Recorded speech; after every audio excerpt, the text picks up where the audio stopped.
The GH5 has a new variable frame rate mode that can get you incredibly slow-mos at up to 180 frames per second. Why don't we walk you through how to set up the camera so you're ready to shoot in VFR mode, and then some tips on how to set your exposure. So step one, we want to go into the camera's menu. Once in the camera's menu, we first need to go to the second tab under Record Quality. Once here, you're looking for a frame rate that has a symbol that says VFR. So you'll see right here it doesn't say VFR at all, which means this mode does not have VFR available. If I move down, eventually when I get to 4K at 30 frames per second, 8-bit, I can do VFR. Now the reason I can do VFR in 4K is that I would be recording in 30 frame, but it can actually capture 60 frames a second. So that would be a 2x slow-mo.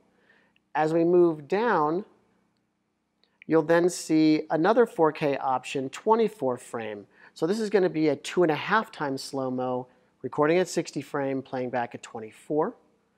When we get to the full HD settings, we get all of these options for VFR. The bottom option is 24 frame. We're going to shoot at 180 frames per second, and you're going to get a 7.5 times slow-mo. So we've got that portion set up. The next step is we need to go to the top tab. From here, you'll see on page 1 of 2, it says Variable Frame Rate.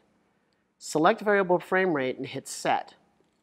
Now, if you go all the way to the left, you could shoot 2 frames a second, and this would be a quick and dirty time-lapse option if you wanted to use that, all the way up to 180 frames per second. So we've got the camera set. The drawback here is that if I were to hit record really quick, and then if I were to pause it, you'll see it just got very dark.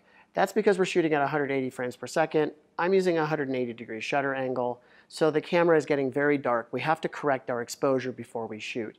So I've already tested this, and we've determined that if I take this to ISO 1000, I know it's going to look like it's very overexposed, but when we actually shoot this, it won't be.